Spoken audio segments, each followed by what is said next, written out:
ಹಿಡಿಬೇಕು ಏನ್ ಹಿಡಿಬೇಕು ಮನೇಲಿ ಹಿಲಿನ ಹಿಡಿಯಕ್ಕಾಗಲ್ಲ ಇಲ್ಲಿ ದೌಲ್ ಹಿಡಿಬೇಕಂತೆ ಬಂದ್ ಹಿಡಿದ್ರೆ ಗೊತ್ತಾಗ್ತಿತ್ತು ಅವನಿಗೆ ಮಗ ಹಿಡಿಯೋ ಇವನ್ ಕಾಟ ಬೇರೆ ಅಲ್ಲಿ ನೋಡಿದ್ರೆ ಆ ನನ್ನ ಮಗನ ಕಾಟ ಇಲ್ಲಿ ನೋಡಿದ್ರೆ ಇವನ್ ಕಾಟ ಮಧ್ಯದಲ್ಲಿ ಈ ಸಿನಿಮಾ ನನ್ನ ಮಕ್ಳ ಕಾಟ ಬೇರೆ ಏನಿ ನನ್ನ ಮಕ್ಳು ಸಿನಿಮಾ ತೆಗಿಯೋದು ನಾನು ನನ್ನ ಮಕ್ಳು ನಮಗೆ ಸಿನಿಮಾದಲ್ಲಿ ಪಾತ್ರ ಸಿಕ್ಕಿದ ತಕ್ಷಣ ನಾವು ಭೂಮಿ ಮೇಲೆ ನಿಂತಿರಲಿಲ್ಲ.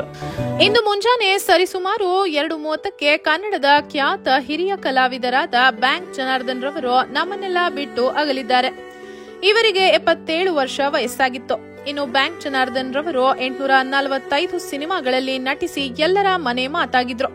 ಇನ್ನು ಇಷ್ಟೊಂದು ಸಿನಿಮಾಗಳಲ್ಲಿ ನಟಿಸಿದ್ದ ಬ್ಯಾಂಕ್ ಜನಾರ್ದನ್ ರವರು ಮಾಡಿರುವ ಒಟ್ಟು ಆಸ್ತಿ ಎಷ್ಟು ಕೋಟಿ ಗೊತ್ತಾ? ಆ ಸಂಪೂರ್ಣ ವಿಡಿಯೋವನ್ನು ನೋಡುವ ಮುನ್ನ ಬ್ಯಾಂಕ್ ಜನಾರ್ದನ್ ಅವರ ಆತ್ಮಕ್ಕೆ ಶಾಂತಿ ಸಿಗಲಿ ಎಂದು ನೀವು ಕೂಡ ಕೋರೋ ಹಾಗಿದ್ರೆ ಈ ವಿಡಿಯೋವನ್ನ ತಪ್ಪದೆ ಲೈಕ್ ಮಾಡಿ ಸ್ನೇಹಿತರೆ, ಮತ್ತು ಕೂಡಲೇ ಓಂ ಶಾಂತಿ ಅಂತ ಕಮೆಂಟ್ ಮಾಡಿ ತಿಳಿಸಿ. ಬ್ಯಾಂಕ್ ಜನಾರ್ದನ್ ರವರು ಹುಟ್ಟಿದ್ದು ಚಿತ್ರದುರ್ಗದ ಹೊಳಲ್ಕೆರೆಯಲ್ಲಿ. ಇವರ ಮೂಲ ಹೆಸರು ಬಂದು ಜನಾರ್ದನ ಚೌಹಾನ್. ಇವರು ಹೊಳಲ್ಕೆರೆಯಲ್ಲಿ ಎಸ್ಎಸ್ಎಲ್ಸಿ ಪರೀಕ್ಷೆಯನ್ನು 2 ಬಾರಿ ಬರೆದು ಪಾಸ್ ಮಾಡಿದರು. ಎಸ್ಎಸ್ಎಲ್ಸಿ ಪಾಸ್ ಆದ ಬಳಿಕ ಇವರಿಗೆ ಜಯಲಕ್ಷ್ಮಿ ಬ್ಯಾಂಕ್ನಲ್ಲಿ ಹೆಲ್ಪರ್ ಆಗಿ ಕೆಲಸ ಸಿಕ್ಕಿತು. ಇನ್ನು ಬ್ಯಾಂಕ್ ಕೆಲಸ ಮಾಡುತ್ತಾ ಸಿನಿಮಾಗಳಲ್ಲಿ ಆಕ್ಟ್ ಮಾಡಲು ಶುರು ಮಾಡಿದ್ರು. ಇವರ ಮೊದಲ ಸಿನಿಮಾ ಪಿತಾಮಹ. ಇವರು ಮೊದಲ 100 ಸಿನಿಮಾಗಳನ್ನು ಬ್ಯಾಂಕ್ ಕೆಲಸದಲ್ಲಿ ಇದ್ದಾಗಲೇ ಮಾಡಿದ್ರು. ಅದಕ್ಕಾಗಿಯೇ ಇವರ ಹೆಸರು ಬ್ಯಾಂಕ್ ಜನಾರ್ದನ್ ಎಂದು.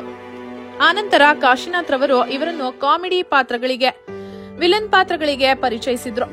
ಇನ್ನು ಉಪೇಂದ್ರ ರವರ ಪುಷ್ ಫಿಲ್ಮ್ನಲ್ಲಿ ಇವರ ಪೊಲೀಸ್ ಪಾತ್ರ ಯಾರು ಕೂಡ ಮರೆಯಲು ಸಾಧ್ಯವಿಲ್ಲ. ಆನಂತರ ಜಗ್ಗೇಶ್ ರವರ ತರ್ಲೆ ನನ್ ಮಗ ಸಿನಿಮಾದಲ್ಲಿ ಇವರ ಆಕ್ಟಿಂಗ್ ನೋಡಿದ್ರೆ ಈಗಲೂ ಕೂಡ ನಗು ಬರುತ್ತದೆ.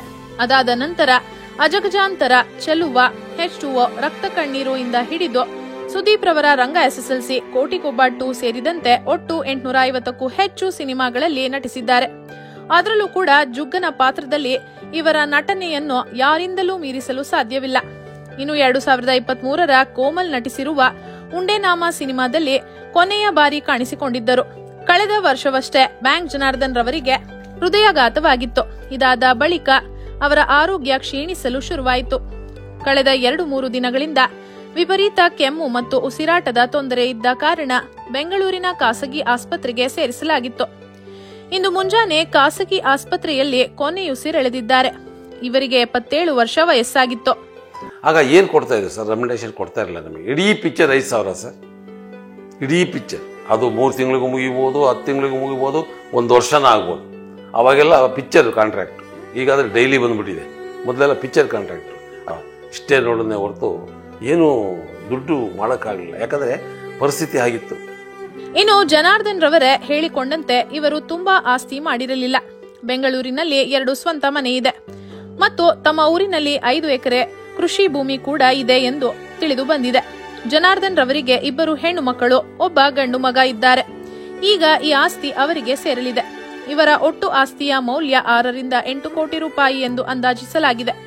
ಇನ್ನು ಬ್ಯಾಂಕ್ ಜನಾರ್ದನ್ ರವರ ಆತ್ಮಕ್ಕೆ ಶಾಂತಿ ಸಿಗಲಿ ಅಂತ ಹೇಳುತ್ತಾ ತಪ್ಪದೆ ಓಂ ಶಾಂತಿ ಅಂತ ಈ ಕೂಡಲೇ ಕಮೆಂಟ್ ಮಾಡಿ ತಿಳಿಸಿ. ಹಾಗೆ ಈ ವಿಡಿಯೋವನ್ನ ನಿಮ್ಮ ಸ್ನೇಹಿತರಿಗೆ ಶೇರ್ ಮಾಡಿ. ಧನ್ಯವಾದಗಳು.